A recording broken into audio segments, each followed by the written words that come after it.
guys, it's Jazzy again. I'm back with another video. Today's video, I'm going to be going over some of the cons of being a 911 dispatcher. If you guys like videos like this, remember to like, comment, and subscribe. Number one, the first con is rotating shifts. You more than likely will work swing shifts or shifts that run into overnight, and you may need to work a day shift.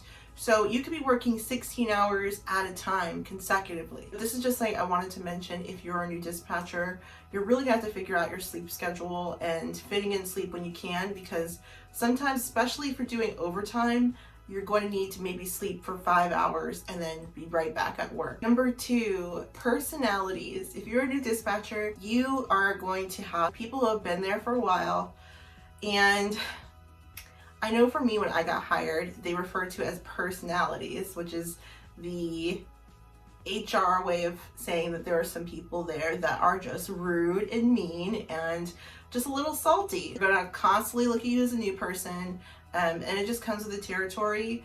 You have to be almost like bulletproof. You can't allow any of the snide comments they make to affect you. If you are susceptible to not being okay with that, then it may be something that could be a problem for you. Brings me to number three, guys. Hazing is pretty high turnover because of the intense conditions.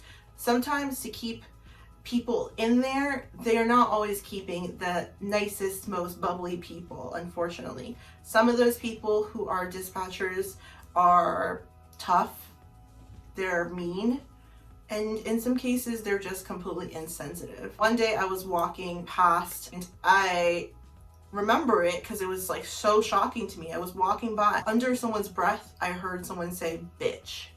Like, and I'm like, really? What? And I had never really done anything to anyone. I'm like, where is this coming from?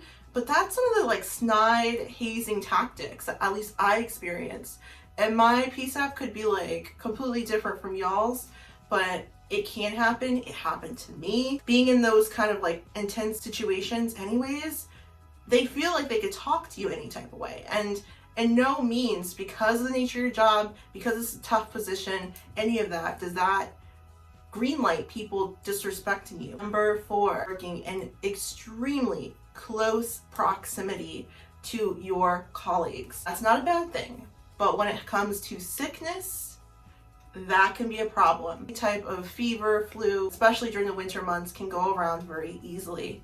And where I have an issue with it, when there's people coughing and just not covering their mouths, it becomes a sick room very, very quickly. It's unavoidable. Some people just don't care if they get you sick. They just want to get that overtime, and if they're there, they're making money, they don't care about you. Every PSAP is different. Every layout is not the same. You have to try and do your best, take antibiotics, cover yourself, wear a mask. I know I hate it too, but if you're a dispatcher, you might have to do that. Hand sanitizer. Number five, probation. You are going to be on a probationary period. I think that that's universal. Attendance-wise, you take too many days off. If your calls aren't where they should be, it can really, really ding you for that. You're gonna have to meet certain standards, certain demands of the job, whether or not you're new or not. And during that probationary period, you have a lot less leeway, a lot of scare tactics. You wanna just make sure that you are completely in the lines of what you can and can't do on your probationary period. I think we're on number six, so we're gonna go with six. I've heard some really crazy off-the-wall stuff, like the drug epidemic right now in this country. I've had a lot of like OD calls back to back each night almost, and you just have to be willing to deal with that and willing to understand that that is the nature of the role, and you are basically a public servant at that point. Any call that you take is public record. People can request it, each word that you said over the phone verbatim. And if there's any issues with it, legally speaking, you can be subpoenaed to go to court. Like, that's how serious it is. So that's all I'm gonna really say on that. It's pretty straightforward. You have to be willing to deal with like the heaviness of the role, which at sometimes it could mean literally legal repercussions. Lastly, number seven, most important one on this list, the pay. Dispatchers are paid on average across the country way lower than we should be paid. I hate to say money's everything, guys, but in this economy, We all need to be able to pay our bills.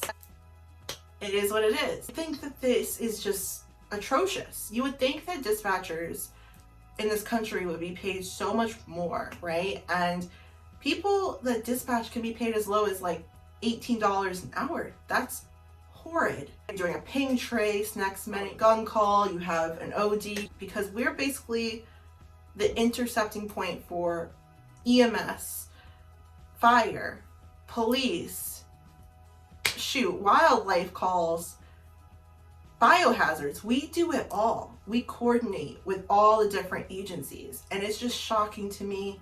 I keep saying it. It just doesn't make sense that we're not paid enough.